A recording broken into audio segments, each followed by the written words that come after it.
Karl Marx predicted that capitalism would commit suicide.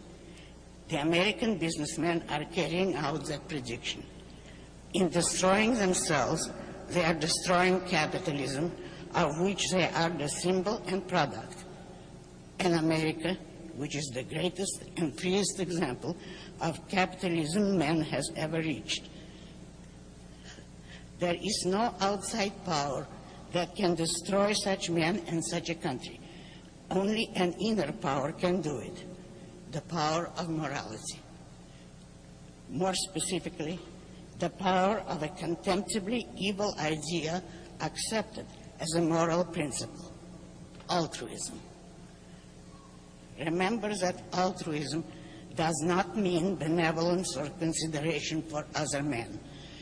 Altruism is a moral theory which preaches that man must sacrifice himself for others, that he must place the interests of others above his own, that he must live for the sake of others.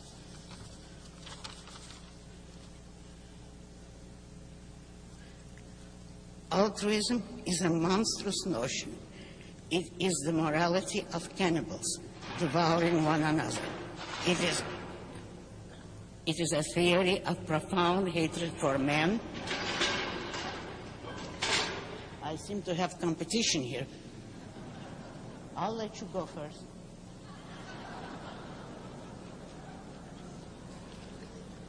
Okay? It is a theory of profound hatred for man, for reason, for achievement, for any form of human success or happiness on earth.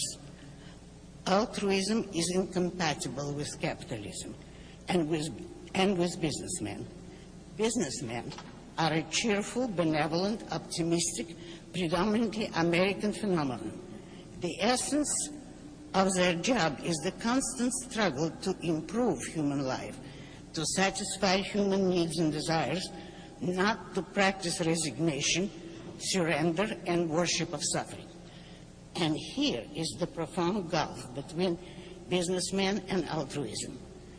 Businessmen do not sacrifice themselves to others. If they did, they would be out of business in a few months or days. They profit, they grow rich, they are rewarded as they should be.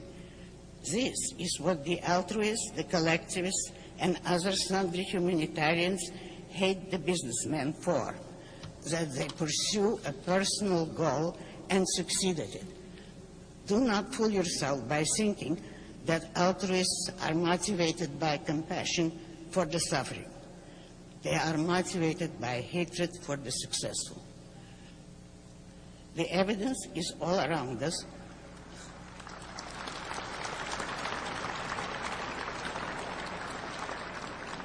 Thank you.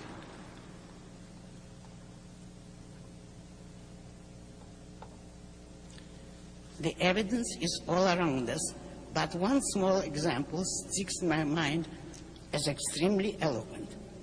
In the early 1930s, an assistant of Jane Addams, the famous social worker, went on a visit to Soviet Russia and wrote a book about her experience. The sentence I remember is, quote, "How wonderful it was to see everybody equally shabby," close quote.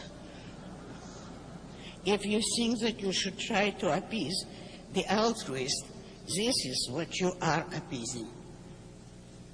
The great tragedy of capitalism and of America is the fact that most businessmen have accepted the morality of altruism and are trying to live up to it, which means that they are doomed before they start.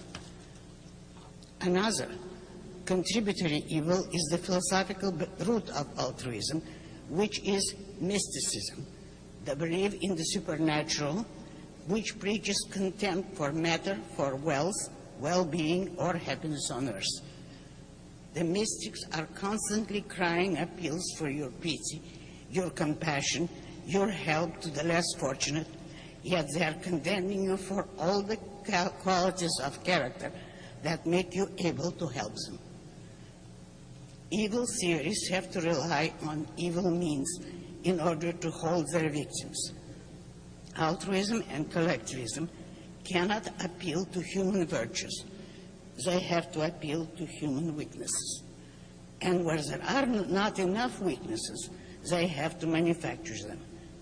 It is in the nature of altruism and collectivism that the more they need a person or a group, the more they denounce their victims, induce guilt, and struggle never to let the victims discover their own importance and acquire self-esteem.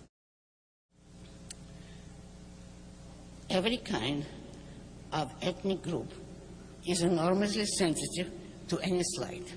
If one made a derogatory remark about the Kurds of Iran, dozens of voices would leap to their defense. But no one speaks out for businessmen when they are attacked and insulted by everyone as a matter of routine. What causes this overwhelming injustice? The businessmen's own policies, their betrayal of their own values, their appeasement of enemies, their compromise, all of which add up to an air of moral cowardice. Add to it the fact that businessmen are creating and supporting their own destroyers. The sources and centers of today's philosophical corruption are the universities. Businessmen are both content.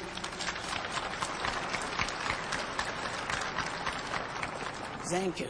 That is the most important point.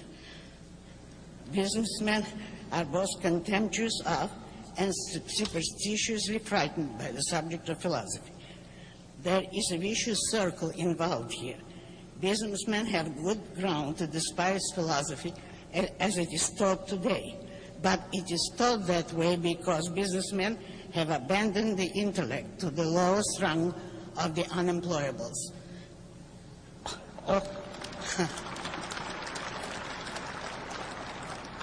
All the conditions and ideas necessary to turn men into abjectly helpless serfs of dictatorship rule the institutes of today's higher education as a tight monopoly, with very few and rare exceptions. Hatred of reason and worship of blind emotions, hatred of the success and worship of self-sacrifice, hatred of the individual and worship of the collective. These are the fundamental notions that dominate today's universities. This notion condition and paralyze the minds of the young. If you want to discover how a country's philosophy determines its history, I urge you to read The Ominous Parallels by Leonard Peikoff, to be published this coming spring by Stein and Day. This brilliant book presents the philosophical similarities between the state of America's culture today and the state of Germany's culture in the Weimar Republic in the years preceding the rise of Nazism. After you read this book, you will know the power of philosophy, and you will know that one cannot play with it as irresponsibly as people do today.